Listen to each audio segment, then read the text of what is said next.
عمران خان کا ڈراوا دے کے تو کنٹرول کرتے ہیں یہ کہ وہ آدمی ہم نے جیل میں بند کیا ہوا ہے. ہاں جی. اگر عمران خان جیل میں نہ ہو تو عاصم منیر صاحب ایک دن بھی ان جماعتوں کو جو ہے وہ کنٹرول نہیں کر سکتے. تو انہیں بھی آئیڈیا ہے اس بات کا کہ عمران خان کتنا قیمتی ہے, اور وہ بھی عمران خان کا ڈراوا دے کے اسٹیبلشمنٹ کو کنٹرول کرتے ہیں, کنٹرول کر رہے ہیں. تو ان کی جو انشورنس پالیسی ہے وہ عمران خان ہے. جی. سوال یہ پیدا ہوتا ہے کہ شریف فیملی کو جنرل عاصم منیر صاحب سے بہتر کوئی آرمی چیف مل سکتا ہے؟ سوال یہ پیدا ہوتا ہے. ہم نے ایک پروگرام کیا تھا تینوں نے, اور اس پروگرام کو بہت دور دور تک سنا گیا, بلکہ اس کی کاپیاں منگوائی گئیں.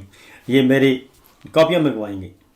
اس میں ہم نے نواز شریف صاحب کو ڈسکس کیا تھا.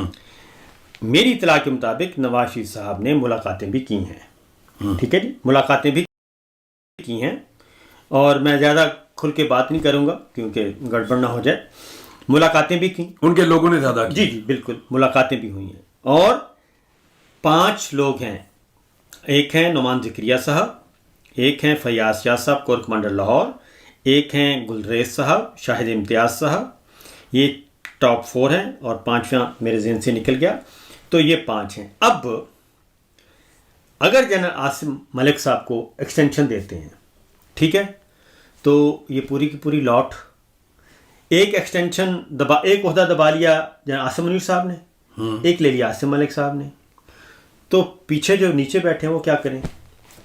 انجوائے کریں گے جیسے کر رہے ہیں. ٹھیک ہے نا. تو یہ ایک بات. پھر یہ ہے کہ اگلا ہے, ایک آنا ہے 4 star vice of army chief, vice chief of army staff. وہ آئے گا 4 اسٹار.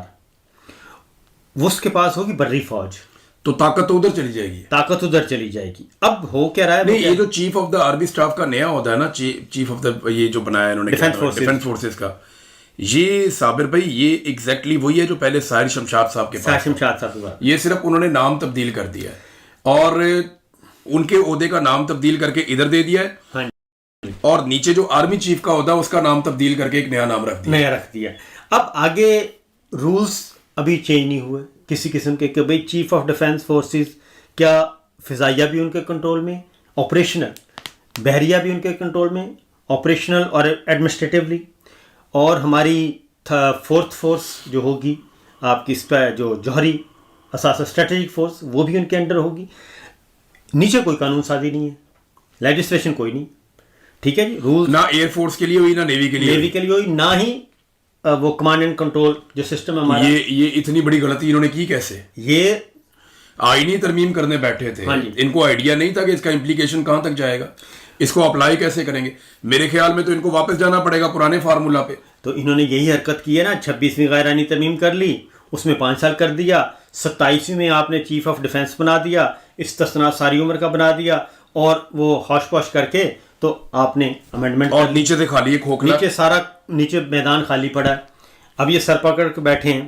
اب جنرل صاحب جہاں عاصم منیر صاحب کا پوائنٹ آف ویو جو ہے وہ یہ ہے, کیونکہ آج میری ایک اور جگہ بھی بات ہوئی, میں نے کہا بھائی کیا چل رہا ہے.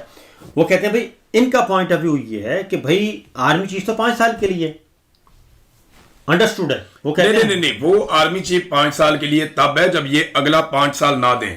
جب نئے 5 سال آپ نے دینے ہیں تو نیا نوٹیفیکیشن ہوگا. بھائی اس میں ایک چیز اور ذہن میں رکھیں, تھوڑا سا نا امریکنز کا نقطہ نظر بھی سمجھیں آپ, سب سے امپورٹنٹ ہے. ہم جب امریکنز کے بارے میں سوچتے ہیں نا تو ہم یہ سوچتے ہیں کہ امریکہ یہ دیکھتا ہے کہ یہ آدمی ماضی میں ہمیں کتنی خدمات دے چکا ہے. بالکل ایسا نہیں ہے. امریکہ یہ کبھی نہیں دیکھتا کہ ماضی میں اس آدمی کی خدمات کیا تھی یا اس کی وفاداری کیا تھی. فیوچر امریکہ یہ دیکھتا ہے کہ فیوچر میں یہ ہمارے لیے کیا کر سکتا ہے, یا اس کی کام کرنے کی کیپیسٹی کتنی ہے. اگر وہ یہ دیکھیں کہ ماضی میں یہ بڑا وفادار آدمی تھا, تو بھئی وہ جو آفریدی ہم نے پکڑ کے بند کیا ہوا ہے ڈاکٹر, جی ہاں, جس نے اسامہ بن لادن کا بتایا تھا, اس کو لے جائے پکڑ کے. ہاں جی. امریکہ فیوچر میں دیکھتا ہے, اس نے یہ دیکھنا ہے کہ فیوچر میں ہمارے کام کون کون بندہ آ سکتا ہے اور کون سی چیزیں ہمارے لیے بہتر ہیں. تو ماضی میں بے شک عاصم منیر صاحب نے بڑے اچھے تعلقات قائم کرنے کی کوشش کی ہو, پچھلے کچھ عرصے میں ڈونلڈ ٹرمپ کو بہت آرام کیا ہو, لیکن امریکہ نے یہ اسیسمنٹ کرنی ہے کہ کیا اتنا طاقتور جرنیل جو سیاہ اور سفید کا مالک ہو جائے, جس کے پاس امیونٹی آ جائے استثناء, جو تا حیات عہدے سے ہٹایا نہ جا سکے, کیا امریکی مفادات کے لیے ایک ایسا طاقتور جرنیل ٹھیک رہے گا یا ایک فریش جرنیل جس کے پاس یہ ساری طاقتیں نہیں ہیں وہ امریکی مفادات کے لیے ٹھیک رہے گا؟ تو امریکن جب کیلکولیٹ کرتے ہیں تو وہ ایسے کیلکولیٹ کرتے ہیں. میں صرف ایک فیکٹر بتا رہا ہوں. جی جی میں یہ نہیں کہہ رہا کہ عاصم منیر کا پتہ کٹ گیا ہے. یہ بہت ممکن ہے اور عین ممکن ہے کہ عاصم منیر صاحب کچھ گارنٹیز کے عوض یا کسی طرح سے امریکہ کو بھی راضی رکھ سکیں. انہوں نے اب تک رکھ کے دکھایا امریکہ کو راضی. ہو سکتا ہے وہ آگے بھی راضی رکھ سکیں. اطلاع یہی ہے، میں آپ کو بتاتا ہوں جی.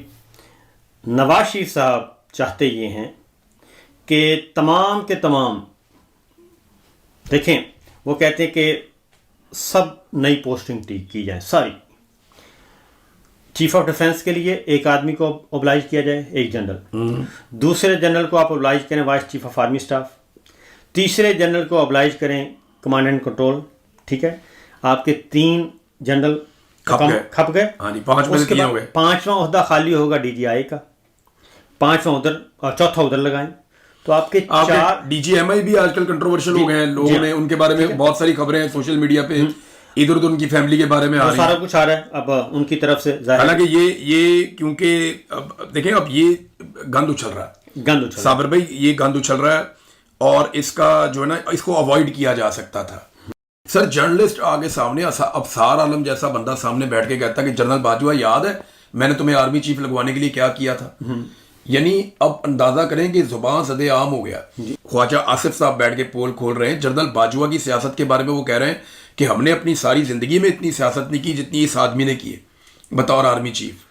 تو یہ تو سارے ثبوت ہے نا کہ انہوں نے فوج کو وہاں لا کر چورائی میں کھڑا کر دیا جہاں ان کو کبھی آنا نہیں چاہیے تھا. ایک ادارے کی عزت ہی رہنے دیتا اس کو، لیکن لوگوں کے سامنے ہر چیز جو ہے وہ کھل کر سامنے آ گئی. اب آپ نے امریکہ کا اشارہ کیا.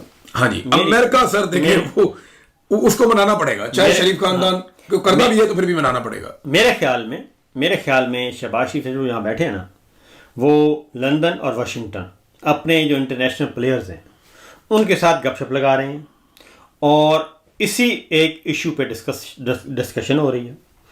اگر یہاں سے اپروول ہو گئی تو نواز شریف صاحب اور شہباز شریف صاحب کوئی نہ کوئی گیم ڈال دیں گے.